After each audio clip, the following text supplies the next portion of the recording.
वो फोटो देखी थी, देखा इनके पाँव में, चरणों में कोई जूता नहीं है, तो रसखान जी अपने हाथों से जूता बना करके छोटे छोटे अंदर नहीं जाने दिया, क्योंकि मुसलमान है, अंदर नहीं जाने दिया। वो बाहर में ही रसखान जी खड़े होकर रोने लगे कि प्रभु मुझे दर्शन नहीं मिलेगा आपका, मैं आपके दर्शन नहीं कर सकता, आपके लिए मैं जूते बना के आया हूँ। वो वहीं पर बाहर बैठे रहे और मंदिर विश्राम हो गया, रात हो गई, रात के 12-1 बजे जब बिल्कुल सुनसान हो गया, वो बैठे बैठे वहीं रो रहे हैं बाहर बांके बिहारी मंदिर के पास। तो अर्धरात्रि के समय बांके बिहारी बाहर आ गए और आकर के रसखान रो रहे हैं। भगवान ने ऐसे किया, पीछे मुड़ के देखा, इतना सुंदर बालक। तब बांके बिहारी कहते हैं, रसखान मैं ही कृष्ण हूं। हैं? देखा वही मूर्ति जो मैं दर्शन किया था। तब तुम मेरे लिए क्या बना के लाए हो? कहते प्रभु मैं आपके लिए जूते बना के लाया। किसी को ध्यान नहीं है आज तक, लेकिन रसखान जी को ध्यान आया कि प्रभु के पांव में, चरणों में जूते नहीं है, लाओ मेरे को दो। भगवान ने जूते लिए अपने चरणों में, भगवान ने जूते पहने। रसखान जी को बड़ी प्रसन्नता हुई, आज भगवान ने मुझे दर्शन दे दिया। भगवान जाति पाति कुछ नहीं देखते, जाति पाति पूछे ना कोई, हरि का भजे सो हरि का होए। मतलब भगवान के लिए जो पागल हो जाता है, दीवाना होता है। आप जब सेवा कुंज में जाते हैं, सेवा कुंज में को क्या दर्शन मिला था रसखान जी को? उन्होंने क्या देखा कि भगवान श्री कृष्ण राधा जी के चरण दबा रहे हैं। मैंने कहां कहां ढूंढा, भगवान जो है रास करते करते थक गई थी, तो भगवान श्री कृष्ण के चरण दबाए, तो उस स्थान का नाम पड़ गया सेवा कुंज, सेवा की। तो रसखान जी ने साक्षात इसका दर्शन किया वहां कि भगवान श्री कृष्ण राधा जी के चरण दबा रहे हैं। तो रसखान जी के इतने सुंदर पद हैं, आज भी आप गूगल में निकाल के देखिए रसखान जी के पद, कितने सुंदर पद हैं रसखान जी के। मानस हो तो वही रसखान, बसो नित नंद की लेनु मदारण। मतलब अगर मैं पक्षी हूं तो कालिंदी के तट पे मेरा वास हो, अगर मैं पशु बनूं तो जो भगवान से कृष्ण गैया चराते उनमें कोई मैं पशु बन जाऊं। ऐसी उन्होंने इच्छा जाहिर की रसखान जी। तो रसखान जी मतलब इतने भक्त हैं भगवान के। तो कहने का मतलब ये है कि ब्रज का जो उस समय हाल हुआ, वृंदावन का जो हाल हुआ, रसखान जी ने पदों में लिखा। काना रे हर धड़कन पे गूंजे तेरा नाम, विनती करें सब लोग ब्रज में लौट आओ घनश्याम। भगवान को ब्रजवासी प्रिय क्यों है, गोपियां प्रिय क्यों हैं? क्योंकि गोपियों ने भगवान के लिए सब कुछ त्याग दिया। ऐसा प्रेम किसी चीज की कोई परवाह तक नहीं की। और वो ऋषि मुनि ही गोपियां बन करके आए इस कृष्ण लीला में। भगवान के प्रेम को दिखाने के लिए, विशुद्ध प्रेम कैसा होता है वो दिखाने के लिए वो गोपियां बनी। तो मतलब ये जो भाव है, ये जो रस है, ये राम अवतार में। लेकिन अगर आप कृष्ण को पति के रूप में पाना चाहोगे ना, तो कृष्ण आपको पति के रूप में भी मिल जाए। ना जाए लोगों को मुश्किल ना हो, लेकिन जिन जगहों पे जा चुका है उनकी हालत कैसी हो चुकी है। देखिए कैसी हालत हो चुकी है। व्यक्ति जीवन में कितना कुछ बनाता है, कितना बढ़िया बनाता है, लेकिन एक ही बार में सब कुछ खत्म हो जाता है। जब पानी से सारा भर जाए घर, कितनी बुरी हालत हो जाती है। जी आपने देखा है त्रिपुरी में जब 93 में जब बाढ़ आई थी, कैसी हालत हुई थी। लोग कैसे उस दुखदायक स्थिति से निकले, बड़ी मुश्किल से उभारा। अगर फिर से ऐसे बाढ़ आ गई तो कैसी हालत होगी। इसलिए भगवान से प्रार्थना कीजिए, हम अभी फिर भी अच्छे हैं कि हम ठीक बैठे हैं। और इसका कारण क्या है कि सत्संग चल रहे हैं, भगवान का नाम हो रहा है, शायद इसी कारण से बचे हुए हैं। दान पुण्य हो रहा है त्रिपुरी में बहुत ज्यादा, और लंगर चल रहे हैं। मतलब कहीं ना कहीं अच्छा काम हो रहा है, तभी भगवान हमारी रक्षा कर रहे हैं। और कहते हैं भागवत के अंदर में, जब ब्रजवासियों ने देखा कि बहुत बारिश आ गई, इंद्रदेव क्रोध से भर गए हैं, ऐसी हाथी के सूंड जैसी वर्षा हो रही, जैसे बादल के बादल फट रहे हैं, तो एकदम बाढ़ आ रही है, तो वहां पे ब्रजवासियों ने एक श्लोक बोल करके भगवान से प्रार्थना की थी। तब भगवान ने गिरिराज को धारण करके उनकी रक्षा की थी। कहते उसी श्लोक का रोज उच्चारण करना चाहिए, हाथ जोड़ के भगवान से प्रार्थना करनी चाहिए कि वो हमारी रक्षा करें।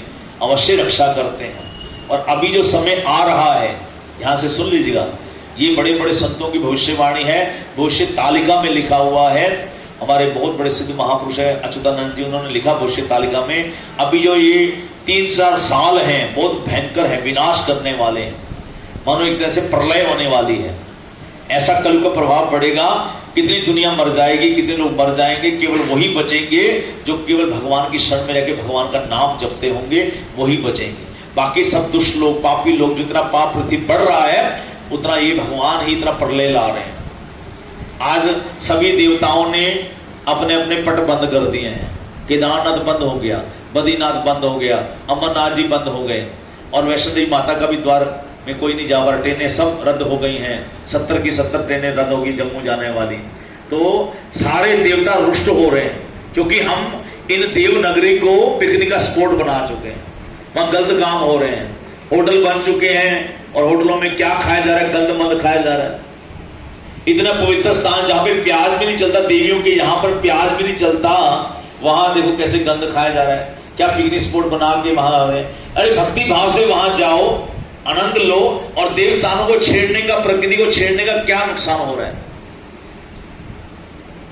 प्रकृति जो वहां की देवस्थान है वो एज इट इज रहना चाहिए, वहां के अलग लीलाएं हैं, वहां को छेड़ करके जो आज सुरंगें बनाई जा रहे हैं इतने, ठीक है सुविधा होनी चाहिए, थोड़ी बहुत ही सुविधा, लेकिन ज्यादा ही उसको तोड़फाड़ करके पहाड़ों को ऐसा किया जाएगा तो प्रकृति रुष्ट हो रही है, वो देवता रुष्ट हो रहे हैं, देवभूमि है। तो इसी प्रकार वहां से ये सारा भूस्खलन हो रहा है, पहाड़ गिर रहे हैं। जो इतना सुंदर स्थान था, बड़े बड़े पहाड़ में जाके इतना आनंद मिलता था, वो कुल्लू मनाली खत्म हो गया। वहां पे हिडम्बना है, भटोजगत की जो माचा है वो हिडम्बना वहां पे है। वो कहते कि अब मैं कुछ नहीं रहने दूंगी, यहाँ पे लोग आके यहाँ पे क्या क्या गलत काम कर रहे हैं, तो सब कुछ खत्म होता जा रहा है। तो इसलिए वही बचेंगे जो भगवान की शरण में लेके भगवान का नाम करते रहेंगे, उनकी स्तुति वंदन करते रहेंगे। कहते हर समय यही बोलते रहो, कृष्णाय वासुदेवाय हरे परमात्मने प्रणत क्लेशनाशाय गोविंदाय नमो नमः।